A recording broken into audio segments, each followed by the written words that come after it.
નમસ્કાર ગુજરાતી મિત્રો, મારી ચેનલ ગુજરાતી જ્ઞાનમાં ફરી એક વખત તમારું સ્વાગત. મિત્રો, હું તમને આજે 33 કરોડ દેવી દેવતા વિશે જણાવીશ.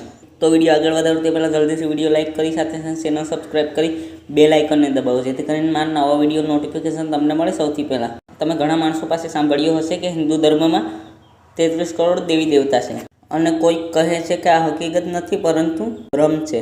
શું ખરેખર 33 કરોડ દેવી દેવતા છે? જો છે તો મોટાથી મોટા વિદ્વાનને તેમના નામ શા માટે ખબર નથી?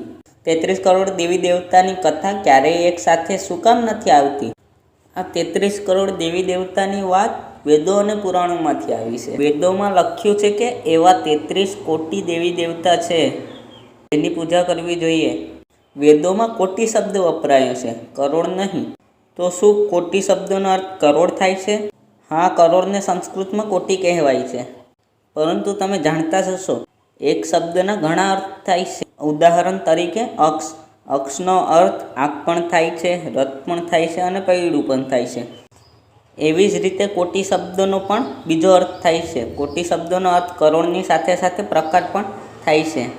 આપણા વેદો સંસ્કૃત ભાષામાં હતા. વેદોની ભાષા બદલાવતા સમયે અનુવાદકે ભૂલથી 33 પ્રકારને અને 33 કરોડ સમજ્યું, અને ત્યારથી જ આ વાત ફેલાતી ગઈ, અને આજ સુધી આ વાત ફેલાતી જ જાય છે.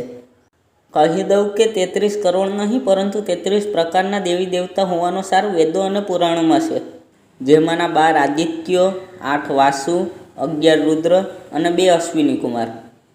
12, 8, 11 અને 2નો સરવાળો 33 થાય છે, અને આ 33 પ્રકારના દેવી દેવતા છે. આ જ કારણ છે કે તમને 33 કરોડ દેવી દેવતાના નામ નહીં મળે, પરંતુ 33 પ્રકારના દેવી દેવતાનું નામ મળી જશે.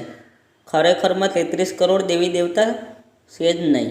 આ બધાની ઉપર ઈશ્વર છે, કારણ કે સૌથી મોટા દેવી દેવતામાં નથી આવતા. ઈશ્વરને સૌથી મોટી શક્તિ કહી શકાય. તો મિત્રો, સમજાયું ને કે 33 પ્રકારના દેવી દેવતા હોય છે, 33 કરોડના નહીં. તો બસ મિત્રો, આજના વિડીયોમાં એટલું જ. તો મિત્રો, કેવો લાગ્યો વિડીયો? જો તમને પસંદ આવ્યો હોય તો તમારા મિત્રો સાથે જરૂર શેર કરો, અને હા, સાથે સાથે ચેનલ સબસ્ક્રાઈબ કરી લો, કારણ કે હું આવા રહસ્યમય વિડીયો આપણી સરળ ગુજરાતી ભાષામાં બનાવતો જ રહું છું. તમારો બહુમૂલ્ય સમય આપવા બદલ ખૂબ ખૂબ આભાર.